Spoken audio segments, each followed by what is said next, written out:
Hey, good day, everyone. Hope you are well, and I hope you are all enjoying the ongoing event. So, in this session, I am going to briefly cover which could be someone's tomorrow's healthcare, and obviously, it could be someone's who has already been adopted that sort of healthcare solutions in their practice. So, it's all about probably you all have heard that there's a big focus on proactive wellness and how this proactive healthcare can be achieved through IT. So I'm here to discuss some of the innovative solutions, some of the solutions which will be acting as a fundamental for achieving that proactive healthcare system. So before we progress into that, a very quick introduction to myself. My name is Arshad Farhad, and I am the CTO for Healthcare and Life Sciences at Dell Technologies. I am based in the United Kingdom, in the UK. And before joining Dell Technologies, I've worked in the UK National Health Services for nearly 14 years at various senior leadership levels. So I have a very good understanding of various different healthcare solutions and how the data flows and how things work in the healthcare. So let's quickly go into let's quickly go into where the healthcare is moving into and what challenges do we see, right?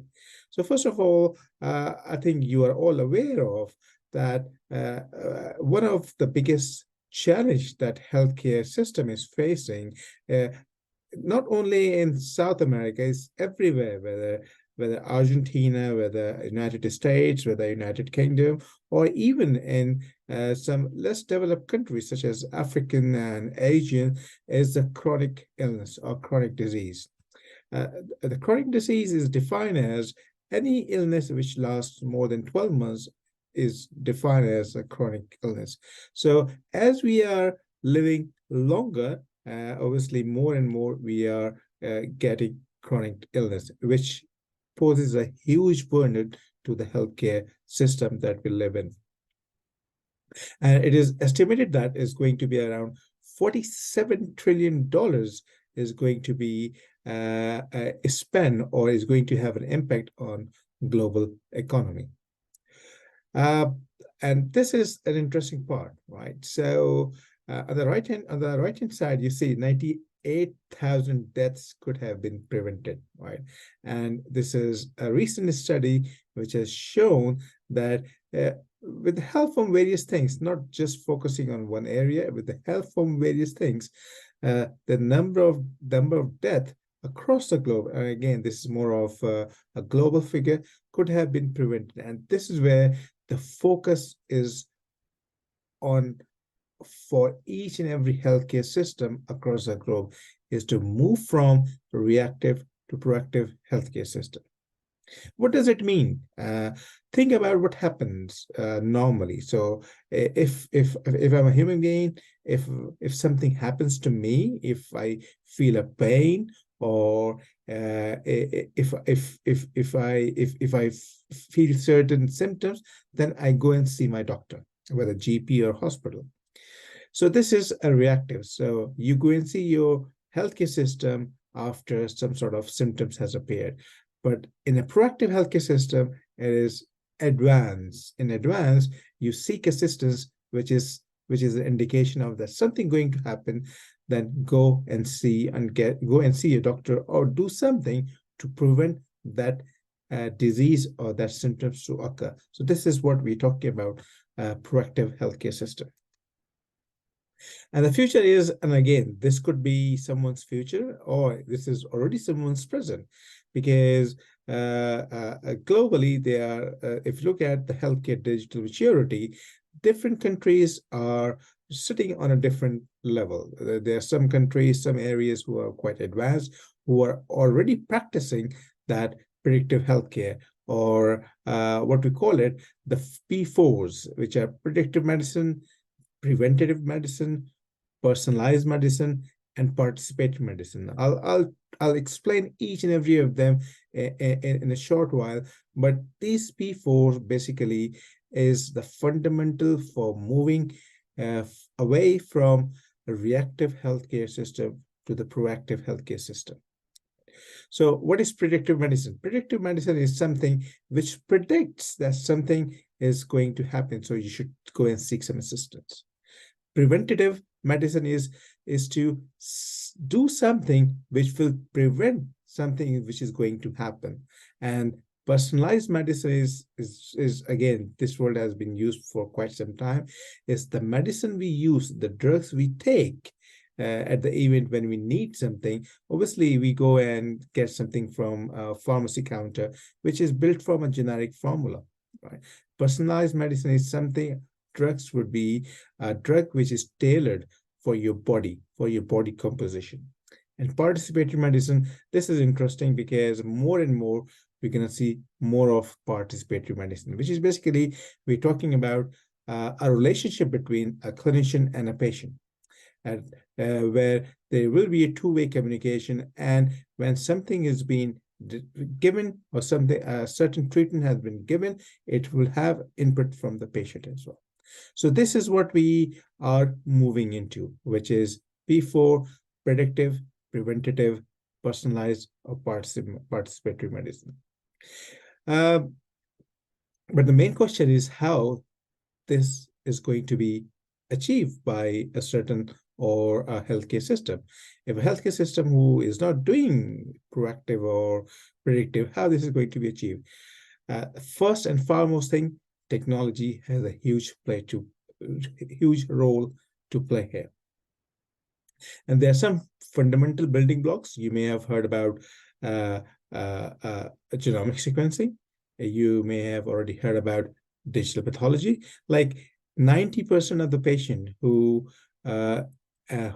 attend an hospital, who has a hospital episode, they end up having some sort of pathology done. But digital pathology is not just about digitizing your pathology episode, but also includes AI and machine learning to help pathologists make the decision more correct, informed, and sometimes more accurate as well. Again, personalized medicine. So how we talked about a medicine, a drug which will be which will be there for certain individual or related to individuals' body composition or tailored for someone's. So how this is going to be achieved? And again, this is going back to the genomic sequencing is going to play a huge role over there as well. So there's a word in precision medicine, and this is where majority of the world is living in, right? And this is just to give you a very quick idea about what imprecision medicine is. Like, these are the top 10 drugs used in the United States. And if you see the red color shows that the effect of that drug is not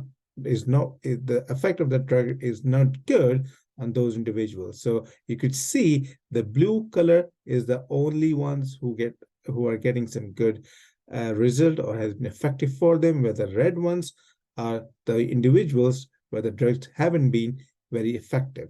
So now you can see about how imprecision, what sort of imprecision world do we live in, all right? So take an example of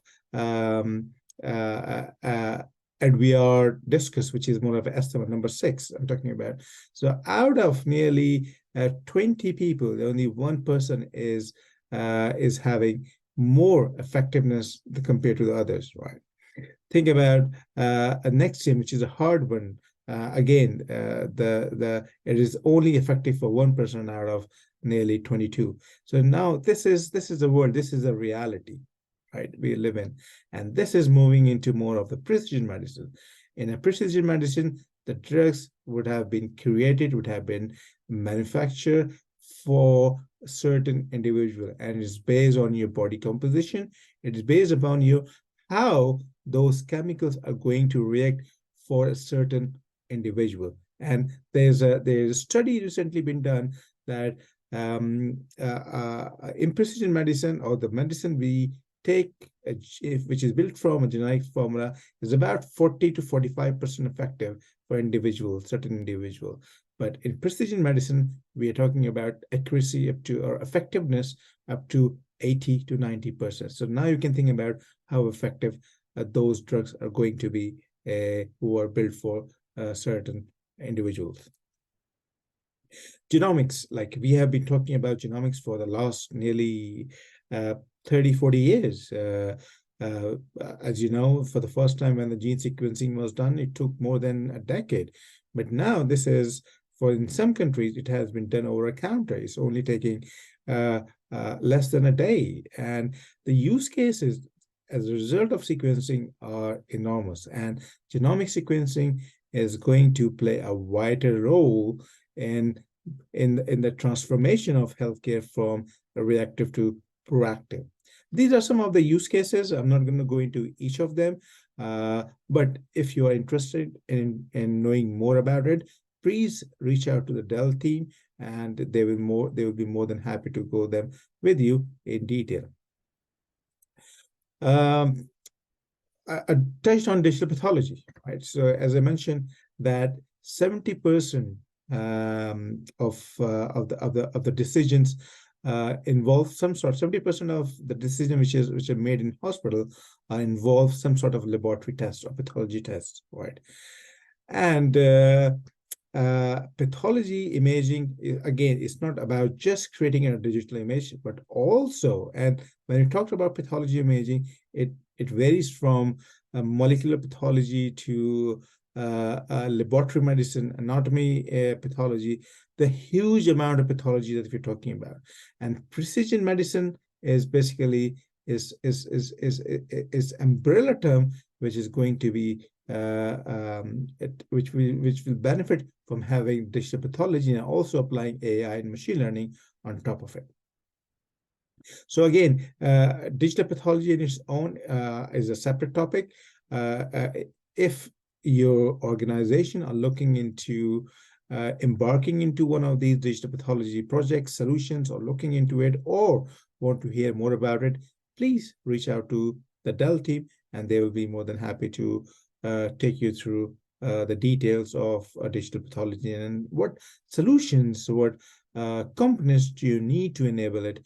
We have done hundreds of digital pathology solutions across the globe, and we have a huge experience that we have built as a result of our engagements. Now, very quickly, we touched on some of the solutions which are going to enable the predictive healthcare or proactive healthcare system, which are such as genomic sequencing, digital pathology, precision medicine. But how about technology? What technology are going to enable that? So in a very, very high level, we consider, or in the healthcare IT industry, it has been considered these are the 5 areas which are going to make a huge impact while transitioning from reactive to proactive healthcare system. 5G, again, in those countries, it has been rolled out. We see there's a market about $530 billion. We have seen, if you have not seen, please go into YouTube and look for robotic surgery using 5G. A surgeon sitting in Australia is performing or assisting a surgeon who's sitting in China. So this is over 5G, right? Again, there are huge number of use cases which are going to be impacted as a result of the 5G connection. Security, like we are living in a data-driven healthcare, right? Each and every decision that is going to influence is going to happen. Obviously, data has a huge role to play in it. As a result of that, security needs to be paramount for healthcare organization. We have already seen that in the last 12 months, healthcare industry or healthcare vertical has seen the highest number of cyber attack. It means, as you know, why? It's only because we know that healthcare data are prone to more attack. The hackers, they know the severity of the healthcare data. So security needs to be taken very seriously while healthcare organizations go into the journey of proactive healthcare system.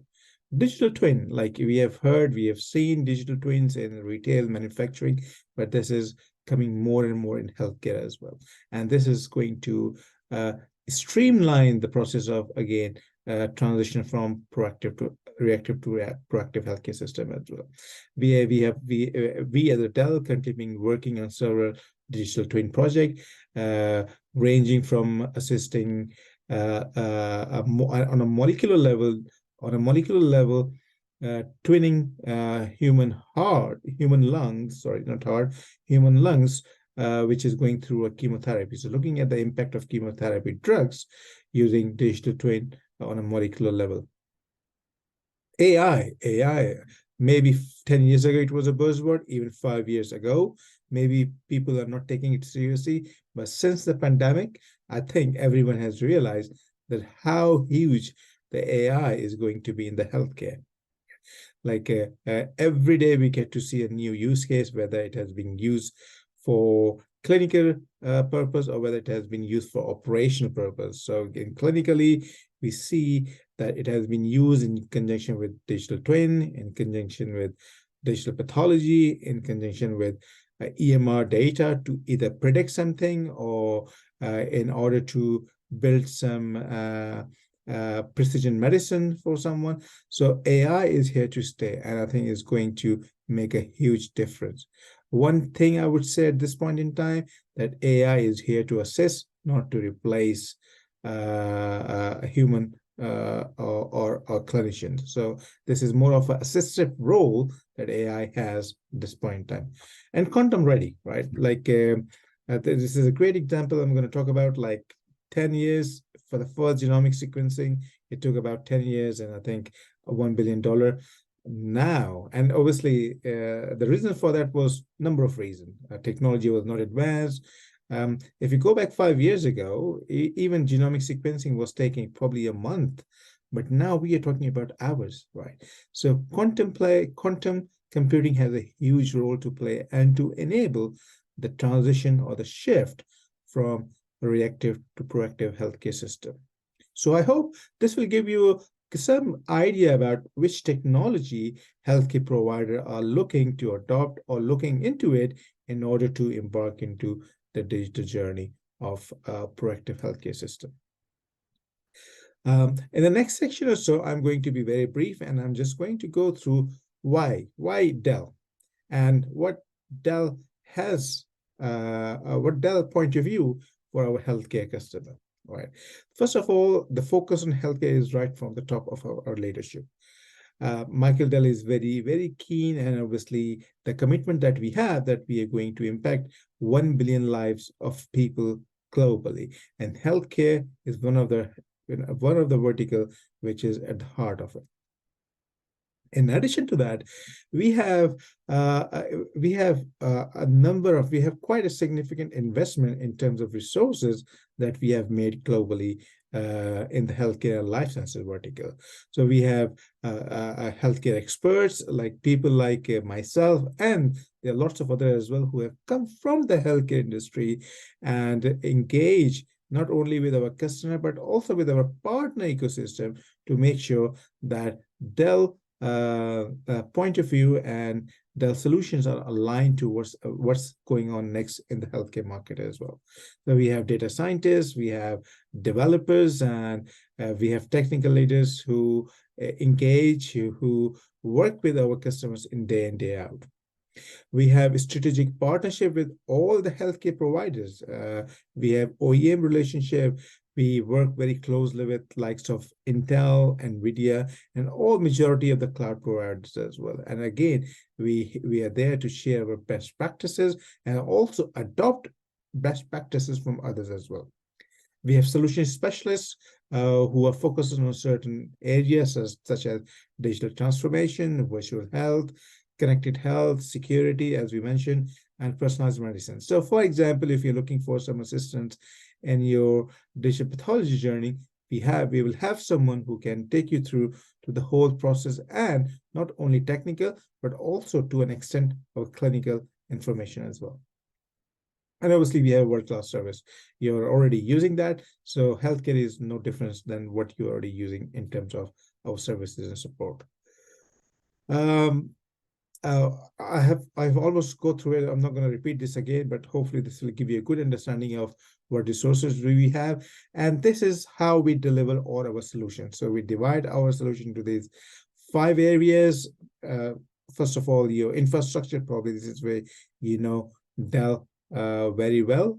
Probably you have engagement with one of our team, whether it's a cloud, whether it's a clinical workload, or different various technologies such as PACS, such as VNA. And this is where how the infrastructure is going to be built for those systems.